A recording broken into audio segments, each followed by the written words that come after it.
President Hyunwoo Kim stood at the massive podium on Nexus Prime Station. The hall stretched out before him like a metal canyon, filled with thousands of alien beings from across the galaxy. Their eyes watched him with mixtures of curiosity, suspicion, and barely hidden contempt. This was the first time in galactic history that a human leader had been invited to address the Galactic Council directly. The lights above cast strange shadows on his face as he looked out at the assembled representatives. The Vorthax sat in their section, their reptilian features twisted into permanent scowls. Their Supreme Commander Thexmore lounged on his elevated throne, his forearms crossed in obvious disdain. The other elder species filled their own sections. The crystal-like helix, the gas-breathing morphins, the hive-minded collective drones. All of them had ruled the galaxy for millions of years before humans even learned to make fire. Hyunwoo adjusted his simple black suit and stepped closer to the microphone. His voice carried clearly across the vast chamber as he began to speak. Honored members of the Galactic Council, I come before you today not as a supplicant, but as an equal. Humanity requests full membership in this council, with all the rights and responsibilities that come with it. A wave of chittering, growling, and electronic buzzing swept through the hall. Many aliens leaned forward in their seats, while others made gestures that probably meant insult in their cultures. Hyunwoo had expected this reaction. Supreme Commander Thexmore rose from his throne, his massive form casting a shadow over the human section. When he spoke, his voice was like grinding stone mixed with steel. You speak of equality, little mammal. Your species has barely crawled out of its gravity well. You have existed for mere thousands of years while we have ruled for millions. What makes you think you deserve to stand with us? The translator in Hyunwoo's ear converted the alien words perfectly, but it could not translate the venom behind them. He felt the weight of Earth's hopes on his shoulders. Billions of humans watched this broadcast, waiting to see if their leader would bow to the ancient powers of the galaxy. We do not claim to be ancient, Hyunwoo replied calmly. But age does not automatically grant wisdom. Humanity offers something this council has lacked for too long: fresh perspectives, new ideas, and the energy of youth. We have advanced further in 50 years than most species do in millennia. We ask only for the chance to prove our worth as partners. More angry sounds filled the chamber. A delegate from the Helix Confederation stood up, its crystal body ringing, like a bell as it spoke. Prove your worth? You wage war against each other on your own world. You consume resources without thought. You are barely civilized.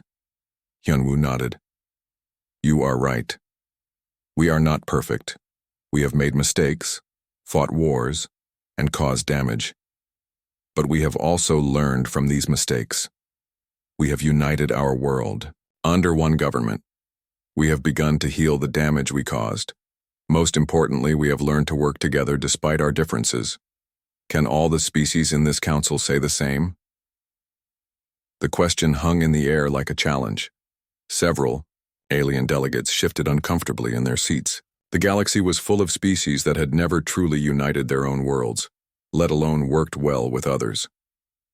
Thexmore's eyes blazed with anger. Insolent creature, you dare question us? You will accept the position we offer you, protected, junior status under Vorthak guidance, or you will find yourself excluded from galactic affairs entirely. We respectfully decline, Hyunwoo said without hesitation. Humanity will not accept a position of subservience. We seek partnership, not protection. We offer our friendship to all species, but we will not bow to any. The chamber erupted in chaos. Delegates shouted in dozens of languages while others made threatening gestures. Some species seemed intrigued by the humans' boldness, while others appeared outraged. Through it all, Hyunwoo stood calmly at the podium, waiting for order to return. When the noise finally died down, Council Speaker Veltar called for a recess. The Council will consider the human request, the ancient being announced. We will reconvene for the closing ceremony in 1 standard hour. As the delegates filed out, many aliens gave Hyunwoo long looks. Some seemed respectful, others hostile. The human delegation gathered around their president in a tight, protective circle. Ambassador Yoonji Park leaned close to his ear. Sir, Our intelligence suggests the Vorthax are planning something. Several of their military attachés left the chamber during your speech. Yunwu nodded grimly. I expected as much. They cannot tolerate the idea of humanity as equals. It threatens everything they have built their power on. The closing ceremony began exactly 1 hour later. The Great Hall had been rearranged, with all the delegates now facing a central platform instead of the speaking podium. Ancient rituals were performed, and traditional songs were sung in languages older than human civilization. Yunwu stood with his delegation in their assigned area, watching the elaborate display. He knew that back on Earth, millions of humans were watching this broadcast, hoping their president would return with good news about humanity's future in the galaxy. As the ceremony neared its end, Speaker Veltar called for the final address. The Galactic Council has reached its decision regarding the human petition. But before the ancient being could continue, chaos erupted. A figure in Vorthak military armor suddenly appeared on the platform, having somehow bypassed all security. The assassin raised a plasma rifle and fired in one smooth motion. The bolt of superheated energy struck Hyunwoo in the chest, burning through his suit and flesh instantly. He staggered backward, his hand clutching at the smoking wound. Around him, his security detail shouted and drew their weapons, but it was too late. As Hyunwoo fell to his knees, he looked up at the broadcast cameras that were still recording everything. Blood ran from the corner of his mouth as he struggled to speak his final words. Show them what we're made of. The president of Earth collapsed and died on the floor of the Galactic Council chamber, his blood staining the ancient stones. The assassin was quickly overwhelmed and killed by human security, but the damage was done. Across the galaxy, on every human world and station, people watched their leader die. The aliens had made their position clear. They would never accept humanity as equals. They preferred humans dead rather than free. In the hours that followed, as news of the assassination spread, something awakened in the human race. Something that had been sleeping, waiting for the right moment to emerge. The galaxy had just given humanity the greatest gift possible, a reason to show their true potential. On Earth, Fleet Admiral Tae-Min Park received the emergency transmission in the war room deep beneath the capital. As he watched the footage of his president's murder, his face hardened into a mask of cold determination. Send word to all fleet commanders, he ordered quietly. Operation Prometheus is now active. It's time to show these aliens what happens when you poke a sleeping giant.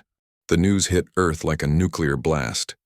Within minutes of the assassination broadcast, every major city erupted in protests. Humans poured into the streets by the millions, their faces twisted with rage and grief. Their president was dead, murdered, in cold blood by aliens who saw them as nothing more than primitive animals. In the emergency bunker beneath Seoul, Vice President So-Young Lee stood before the emergency council. Her usually calm face was pale but determined as she raised her right hand.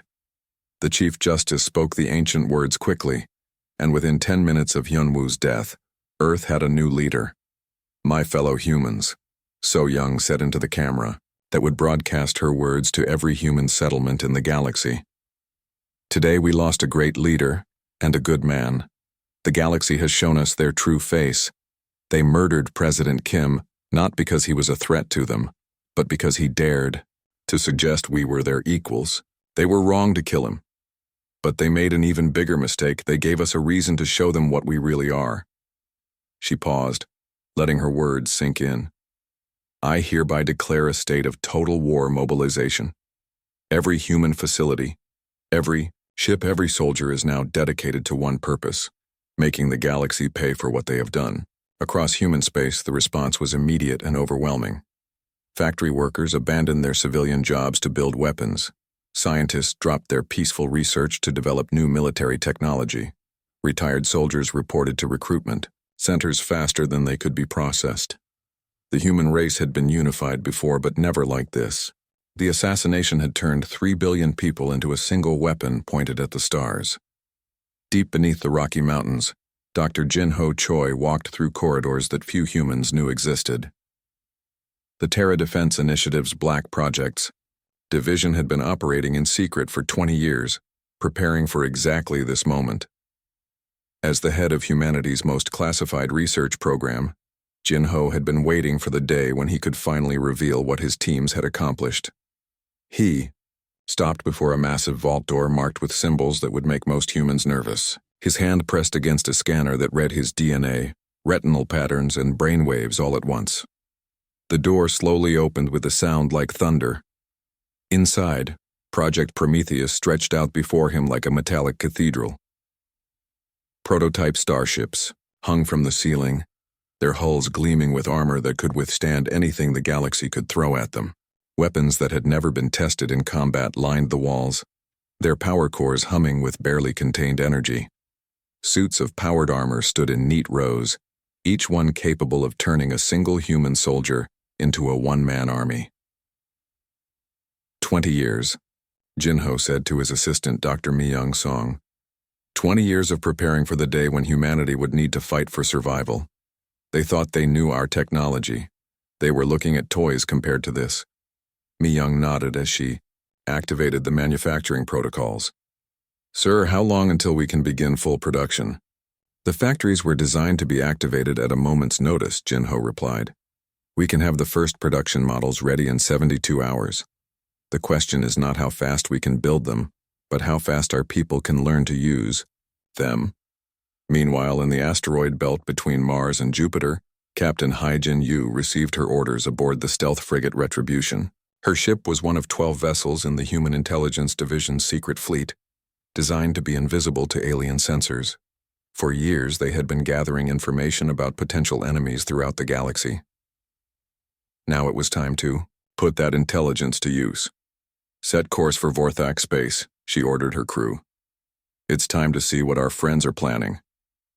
The Retribution slipped away from its hidden base like a shadow, its advanced stealth systems making it invisible to any detection method known to galactic science. What the aliens did not know was that humans had been studying their technology for decades, learning their weaknesses and developing counters to their strengths. As they traveled through hyperspace, Hai-Jin reviewed the intelligence files on Vorthak military capabilities. The reptilian aliens were known for their massive fleets and overwhelming firepower. They preferred to crush enemies with sheer numbers and superior technology. It was a strategy that had worked for millions of years against other alien species. It would not work against humans. 3 days later, the Retribution reached the outer edge of Vorthak territory. What Hai-Jin's sensors detected made her blood run cold. The aliens were mobilizing their entire military. Hundreds of massive warships were gathering at strategic points throughout their empire, their weapon systems powered up and ready for battle. Captain, her intelligence officer reported, we're intercepting their communications. They're calling it Operation Cleansing. They plan to eliminate every human settlement in the galaxy. Hai-Jin stared at the tactical display showing the vast Vorthak fleet. There were more ships here than Earth had ever seen in one place. Each vessel was larger and more heavily armed than humanity's best warships. Any military planner would look at this force and recommend immediate surrender. But humans were not like other species. They did not surrender. They adapted. Send a priority message back to Earth, she ordered. Tell Admiral Park that the Vorthaks are coming with everything they have. Also tell him that their fleet formation suggests they're planning to strike our outer colonies first, probably New Busan. Back on Earth, Fleet Admiral Taemin Park studied the intelligence reports in his war room.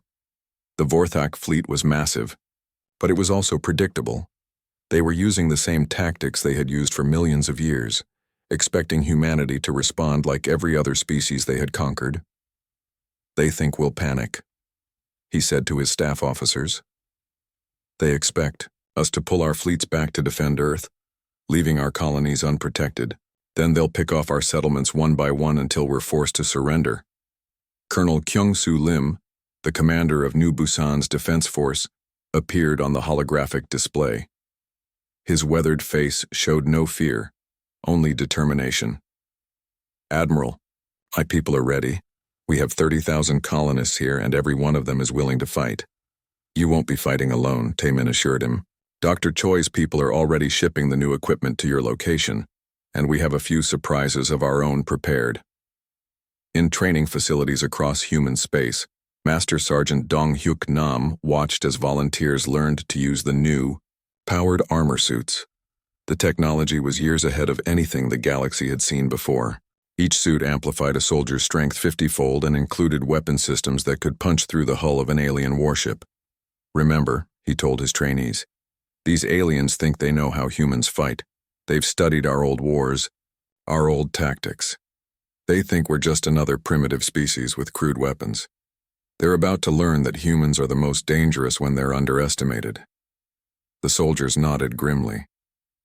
Many of them had lost friends or family on Nexus Prime. They had volunteered not just to defend their worlds, but to make the aliens pay for every human life they had taken. As the days passed, the mobilization continued. Civilian transport ships were converted into troop carriers.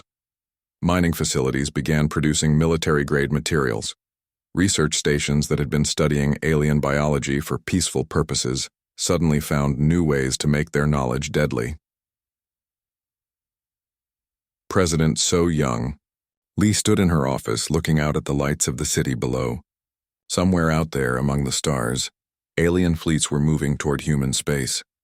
They expected to find a broken, demoralized species ready to surrender after losing their leader. Instead, they would find something that had never existed in the galaxy before, an entire species united by rage and armed with weapons that should not have been possible. The aliens had made the mistake of thinking that killing one human would break the others. They were about to learn the difference between humans and every other species they had conquered. Humans did not break. They got angry, and an angry human was the most dangerous predator in the galaxy. The Vorthak punitive fleet dropped out of hyperspace at the edge of the New Busan system, like a swarm of metal locusts. 200 massive warships spread out in perfect formation, their hulls gleaming with the dark metal that had intimidated species across the galaxy for millions of years. Each ship bristled with weapons that could crack planets and shields that had never been penetrated by any known technology.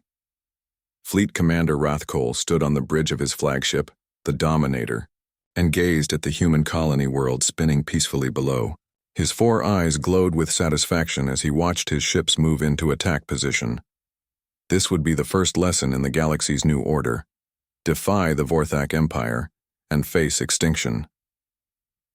"Communications," he ordered in his grinding voice. "Send the surrender demand to the human settlement. Give them 10 minutes to respond before we begin the cleansing." His communications officer activated the broad-spectrum transmitter. The message was simple and had been used on countless worlds before. Surrender immediately and face only slavery. Resist and face complete annihilation. You have 10 minutes to decide. On the surface of New Busan, Colonel Kyung-Soo Lim received the message in his underground command bunker. Around him, his defense staff worked calmly at their stations, their faces showing no fear. Above ground, 30,000 colonists continued their daily lives, trusting that their protectors would keep them safe. "Sir," his communications officer reported, "we're receiving the Vorthak demand for surrender." Kyung-Soo looked at the message on his screen and actually laughed. "Send them our reply," he said. "Tell them that humans do not surrender. Tell them that if they want New Busan, they're welcome to come and take it." The reply that reached the Vorthak fleet was even simpler than their demand. "Come and take it." Fleet Commander Rathkol's eyes blazed with anger. "Foolish mammals. Very. Well, begin the bombardment. Reduce their cities to ash." But as his weapons officers prepared to fire, something impossible happened.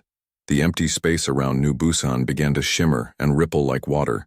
Then one by one, human ships began to appear. They materialized out of nothing, their stealth systems deactivating as they prepared for battle.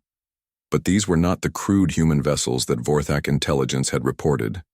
These ships were sleek and deadly, their hulls covered in armor that seemed to absorb light itself. Energy readings from their power cores were off the charts. At the center of the human formation, the heavy cruiser HSS Vengeance revealed itself. On its bridge, Captain Mi Young-song watched the Vorthak fleet with cold satisfaction.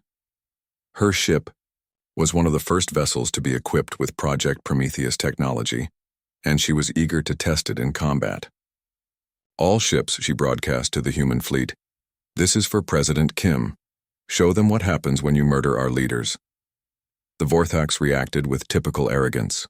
Fleet Commander Rathkol ordered his ships to attack immediately, confident that superior numbers would overcome any human tricks. 200 alien warships opened fire at once, filling space with energy beams and missile salvos that should have vaporized any opposition. But the human ships moved like nothing the Vorthax had ever seen. They twisted and spun through the alien fire with impossible grace, their new engines allowing maneuvers that violated everything the galaxy knew about space combat. The few shots that did connect struck armor that simply absorbed the energy and seemed to grow stronger. Impossible, Rathkol snarled. No species has technology like this. He was right. No species did. But humans were not like other species. They took existing technology and improved it beyond recognition. They found ways to do things that should not have been possible, and they never stopped learning. The Vengeance fired its main guns for the first time in combat. The energy beams that lanced out were not the crude plasma bolts that most species used. These were coherent matter streams that could punch through any known armor. The lead Vorthak battleship simply ceased to exist, vaporized so completely that its destruction looked like it had been erased from reality. Across the battlefield, human ships began their deadly work. They moved in perfect coordination, each captain knowing exactly where their allies would be at any moment. This was not the chaotic free-for-all that most galactic battles became. This was warfare as an art form, practiced by a species that had been fighting for survival since they first crawled out of caves. On the Vengeance, Captain Mi Young watched as her tactical officer reported the battle's progress.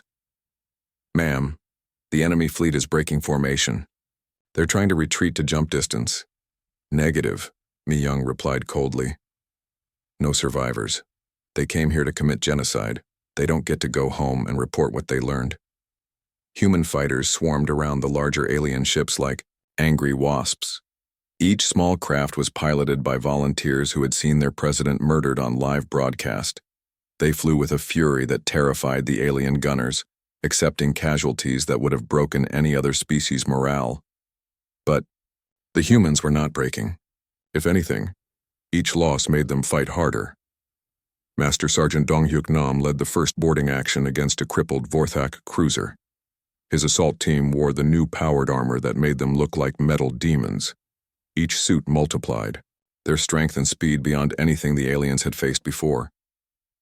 The Vorthak crew tried to repel the boarders with their traditional tactics, overwhelming firepower in narrow corridors. But the human soldiers moved like ghosts, their armor's sensors letting them see through walls and predict enemy movements. What should have been a desperate fight became a methodical execution. "Clear the bridge," Dong Hyuk ordered as his team advanced through the alien ship. "Leave no survivors. They wanted to cleanse us. Let's show them what cleansing really looks like." In space, the battle was reaching its climax. Of the 200 Vorthak ships that had arrived to destroy New Busan, fewer than 50 remained functional. They clustered together in a defensive formation, trying desperately to reach the edge of the system where they could escape into hyperspace. Captain Mi Young would not let that happen. "All ships, execute Formation Omega," she ordered. The human fleet spread out in a perfect sphere around the remaining Vorthak vessels, cutting off every escape route. Time to finish this. The final assault was brief and brutal. Human weapons tore through alien shields like they were made of paper.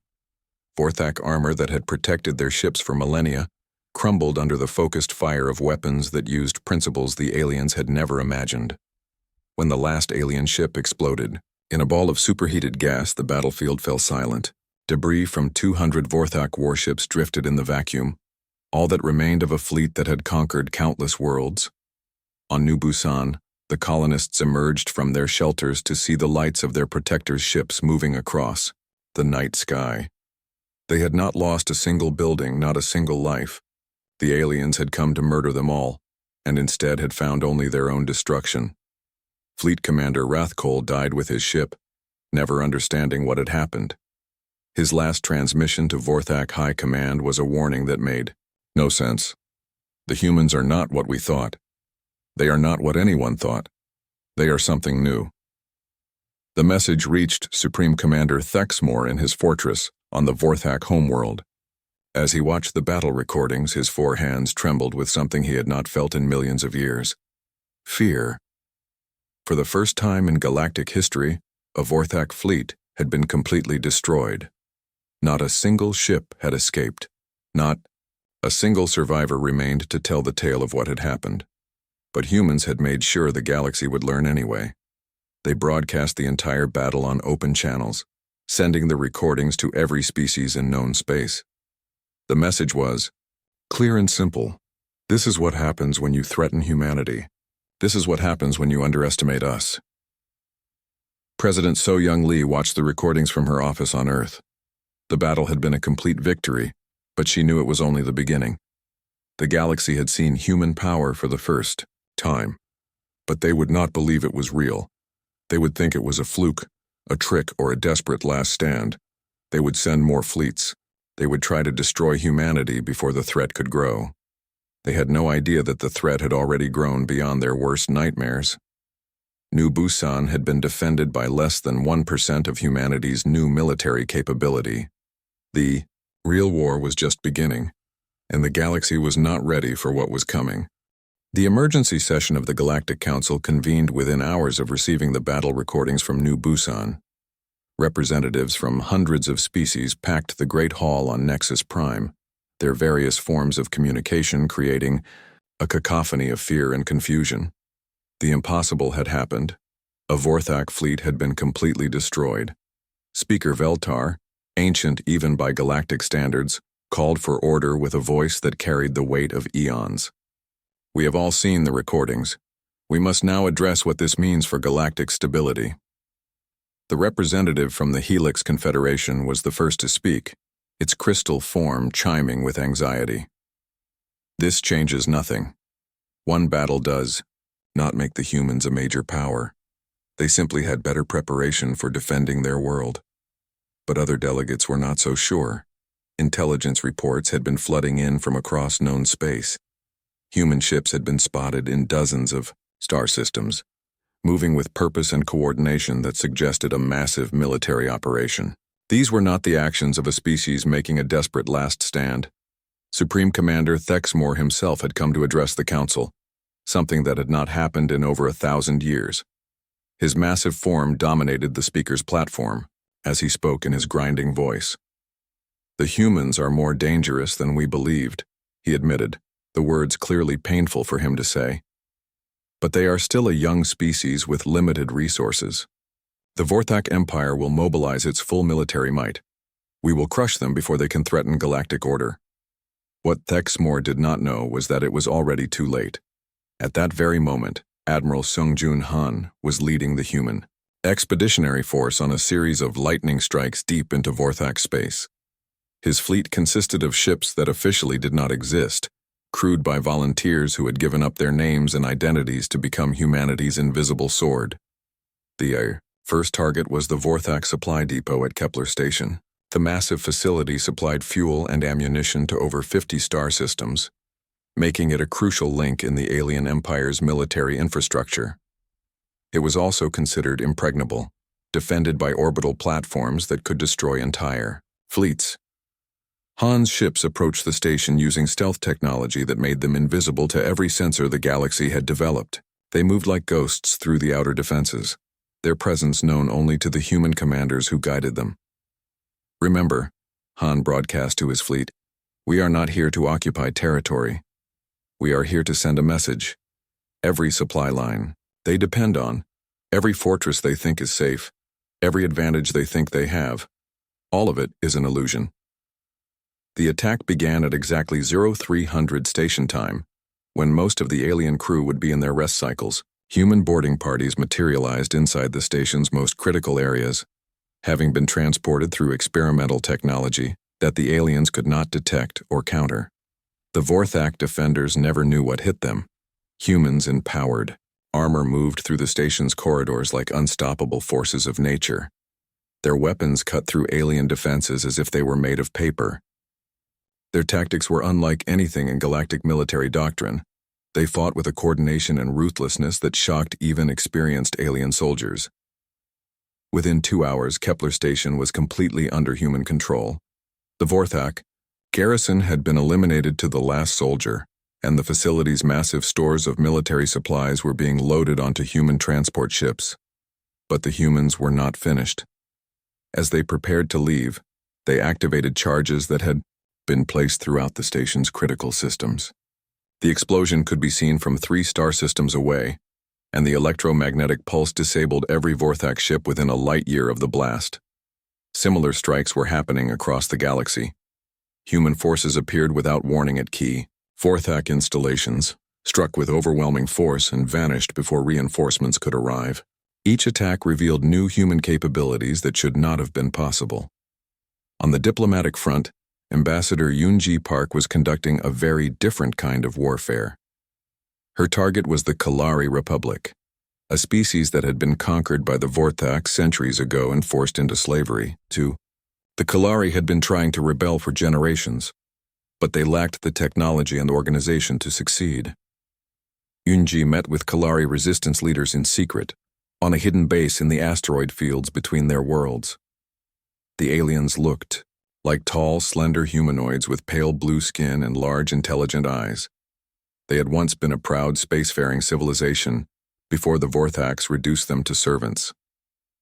"We offer you something no other species has ever offered," Yoonji told the assembled Kalari commanders. "True freedom, not just independence from the Vorthaks, but the power to ensure you will never be enslaved again." Kalari Commander Sil-Eth leaned forward, his eyes bright with hope and suspicion in equal measure. "What do you want in return, human?" "Nothing," Yoonji replied simply.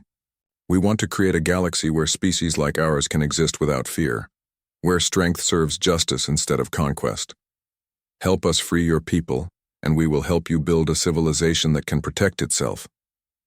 The offer was beyond anything the Kalari had dared to dream. Human weapons, human technology, human military advisors, everything they needed to throw off the chains that had bound them for centuries. The only requirement was that they fight for their own freedom. Similar meetings were taking place across the galaxy. The Nexan Collective, another species subjugated by the Vorthaks, received human emissaries who offered the same deal. So did the Morphin refugees, the Helix dissidents, and dozens of other groups that had suffered under the current galactic order. Within weeks, rebellions erupted across Vorthak space, but these were not the desperate, poorly armed uprisings that the aliens had crushed before. These rebels fought with human weapons and human tactics. They struck at targets selected by human intelligence and withdrew to bases protected by human technology. General Woojin Kim led the joint human-alien strike force that liberated the Nexan homeworld. The operation was a masterpiece of coordination, with human ships providing fire support while Nexan ground forces reclaimed their ancestral cities. The Vorthak occupation force, caught completely off guard, was destroyed within hours. "This is how it should be," Woojin told the celebrating Nexan civilians. "You fought for your freedom. We just gave you the tools you needed." But the most shocking development came when the recordings of these operations reached other species throughout the galaxy. For the first time, they saw an alternative to the ancient pattern of conquest and domination that had ruled their lives for millions of years. The Altarian Republic, which had remained neutral in galactic politics for centuries, sent a secret delegation to Earth. Their message was simple: "How can we join you?" President So-Young Lee received the delegation in her office, along with similar groups from a dozen other species. Her answer was the same to all of them: "We do not seek to rule anyone. We seek partners who share our vision of a free galaxy. Stand with us, and we will stand with you." The transformation was happening faster than anyone had believed possible. The galaxy was seeing something it had never seen before: a major power that offered partnership instead of domination, strength that served justice instead of conquest. Supreme, Commander Thexmore watched his empire crumble from his fortress on the Vorthak homeworld. Intelligence reports flooded in daily, each one bringing news of another lost world, another destroyed fleet, another species that had joined the human cause. "How is this possible?" he demanded of his advisors. "They are one species. We have ruled for millions of years. How can they move so fast, strike so hard, convert so many to their cause? His chief intelligence officer, a scarred veteran of 100 campaigns, gave him the answer he did not want to hear. Sir, I believe we have fundamentally misunderstood what humanity represents. They are not just another species seeking power. They are something entirely new, a force that grows stronger with each world it liberates instead of conquers. Thexmore's 4 hands clenched into fists. Then we will destroy them before they can grow stronger. Mobilize every ship, call in every favor, activate every alliance. If we cannot rule this galaxy, then we will burn it down rather than let the humans have it. But as he gave the orders for a final, desperate war, Thexmore did not realize that it was already too late. The tide had turned, and the galaxy would never be the same. Humanity had not just shown their military might. They had shown a better way to live, and once beings had seen freedom, they would never willingly return to slavery. The final battle for the galaxy began not with massive fleets clashing in the void, but with a simple message broadcast across every communication channel in known space. President So-Young Lee sat behind her desk on Earth, her face calm, but her eyes burning with determination as she addressed the trillions of beings listening across hundreds of worlds. Citizens of the galaxy, she began. For millions of years, you have lived under the rule of empires that saw you as subjects, resources, or obstacles to be removed. Today, that ends. The human liberation fleet is moving toward Vorthak Prime.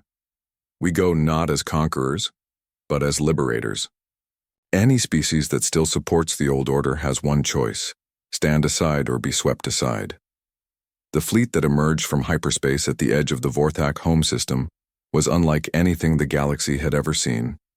Over 2,000 human ships spread across space in perfect formation, their hulls gleaming with armor that seemed to drink in starlight itself.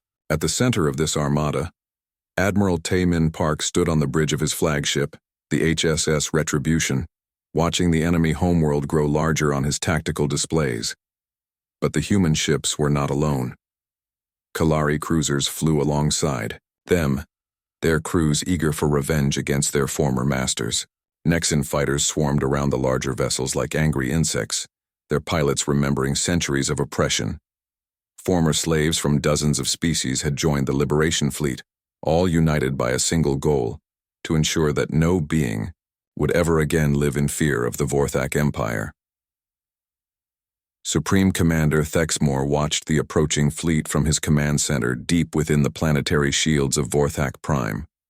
Around him, his generals and advisors argued in panicked voices, but he heard none of it. His 4 eyes were fixed on the tactical display that showed the size of the human force. 2,000 ships, he whispered to himself. How did they build so many so quickly? Where did they find the resources, the crews, the materials? His chief of intelligence provided the answer that chilled him to his bones. Sir, our analysts believe that humanity has been preparing for this war for decades. Everything we thought we knew about their industrial capacity was deliberately false. They have been hiding their true strength while they studied our weaknesses. The orbital defenses around Vorthak Prime were legendary. Massive battle stations that had repelled invasions for millions of years powered up their weapons as the human fleet approached. Energy barriers that could stop entire armadas shimmered into existence. Automated defense platforms launched clouds of interceptor missiles toward the advancing humans. None of it mattered. The human ships moved through the defenses like they were not there. Their hulls shrugged off energy blasts that should have vaporized them. Their shields adapted to every weapon fired at them, growing stronger with each attack. Most terrifying of all, they seemed to know exactly where every defense platform was, located, striking with surgical precision at targets that should have been hidden. They have been watching us, Thexmore realized with growing horror. For years, maybe decades, they have been studying our defenses. They know everything about us. Captain Mi Young-song, now commanding the assault cruiser HSS Vengeance, led the attack on the primary orbital fortress. Her ship danced through the alien fire with impossible grace, its weapons systematically dismantling defenses that had protected the Vorthak homeworld since before humans learned to use tools. All weapons, concentrated fire on the primary shield. Generator, she ordered. The vengeance unleashed a barrage that turned the massive alien structure into expanding plasma. That is for President Kim. Across the battle zone, similar scenes were playing out. Human ships worked with their alien allies to dismantle the greatest fortress in the galaxy piece by piece. The Vorthax had built their defenses to stop conventional attacks using conventional tactics. But there was nothing conventional about humanity's approach to warfare. On the surface of Vorthak Prime, civilian populations huddled in their shelters as the sounds of battle raged overhead. Many of them had never imagined that their world could be threatened. The Vorthak Empire had seemed eternal, unbeatable, destined to rule the galaxy forever. Now their sky was filled with the lights of human ships, and the great orbital fortresses that had protected them were falling like burning stars. The planetary assault began at dawn local time. Human dropships descended through the atmosphere like metal rain, their hulls glowing with the heat of re-entry. But these were not the crude landing craft that most species used. These ships were armed and armored like battleships, capable of fighting their way to the surface against any opposition. Master Sergeant Dong Hyuk Nam led the first wave of ground forces toward the Imperial Palace. His soldiers moved like ghosts through the alien city, their powered armor making them nearly invisible to Vorthak sensors. Buildings that had stood for millions of years crumbled under the assault of weapons that turned matter itself into energy. "Remember," he told his troops as they advanced, "we are not here to conquer. We are here to liberate. The Vorthak military dies, but civilians who surrender will be protected." It was a concept that the Vorthak soldiers could not understand. In their experience, conquest meant total domination, the complete subjugation of the defeated. The idea that an enemy would show mercy to non-combatants was beyond their comprehension. But humanity had not come to Vorthak Prime to become new tyrants. They had come to end tyranny itself. The battle for the Imperial Palace lasted 6 hours. Vorthak elite guards, the finest soldiers in their empire, made their final stand in the halls where they had once planned the conquest of countless worlds. They fought with the desperation of beings who knew that defeat meant the end of everything they had believed in. It was not enough. Human soldiers moved through the ancient corridors like unstoppable forces of nature, their weapons and armor making them seem like gods of war to the aliens who faced them. Room by room, hall by hall, they reclaimed the seat of galactic power from those who had held it for millions of years. Supreme Commander Thexmore made his last stand in the throne room itself, surrounded by his personal guard and the artifacts of 1 billion conquests. When the doors exploded inward and human soldiers poured through, he raised his ceremonial weapon with all 4 arms and prepared to die as a warrior. The battle was brief and decisive. The Vorthak guards, despite their courage and training, were no match for humans in powered armor. Within minutes, Thexmore stood alone among the bodies of his followers, facing enemies who had traveled across the galaxy to bring him to justice. "I will not surrender to mammals," he snarled, his 4 eyes blazing with hatred. "The Vorthak Empire will never bow to lesser species." Dong Hyuk removed his helmet, revealing a face marked by battle scars and hardened by loss. "The Vorthak Empire is already dead," he said quietly. "You killed it when you murdered our president. We are not here to accept your surrender. We are here to witness your defeat." The final confrontation lasted only moments. Thexmore fought with all the skill and fury of his warrior race, but he was facing soldiers who had been forged in the fires of righteous anger. When it ended, the last supreme commander of the Vorthak Empire lay dead among the ruins of his throne. President So-Young Lee arrived on Vorthak Prime 3 days later, not as a conqueror, but as a liberator. She walked up the steps of the Imperial Palace surrounded by representatives from every species that had joined the fight for freedom. The speech she gave from the palace steps was broadcast to every world in the galaxy. "Today marks the end of the Age of Empires," she declared, her voice carrying to billions of beings across hundreds of worlds. "No longer will strength be used to dominate the weak. No longer will ancient species claim superiority over younger ones. The galaxy has learned that true power comes not from the ability to conquer, but from the courage to defend what is right." The surrender ceremonies that followed were unlike anything in galactic history. The Vorthak Empire formally dissolved itself, its member worlds given the choice to join the new Galactic Liberation Alliance or maintain their independence under its protection. Most chose to join, eager to be part of something better than what they had known. Commander Chan Wu-Yun was appointed as the first director of the Galactic Peacekeeping Force, a military organization designed not to conquer worlds but to protect them. His first act was to establish training academies on former Vorthak worlds, where beings from across the galaxy could learn the arts of defense and liberation. "We will not be the new masters of the galaxy," he told his mixed species officer corps. "We will be its guardians, ensuring that what happened here never happens again." The transformation was not immediate, but it was thorough. Trade routes that had been controlled by military force were open to all species. Scientific knowledge that had been hoarded by the ruling class was shared freely. Worlds that had been strip-mined to feed imperial war machines were helped to rebuild their ecosystems. Most importantly, the idea that might made right, the core, belief that had governed galactic politics for millions of years, was replaced by something humanity had always understood. That true strength was measured not by what you could take, but by what you could protect.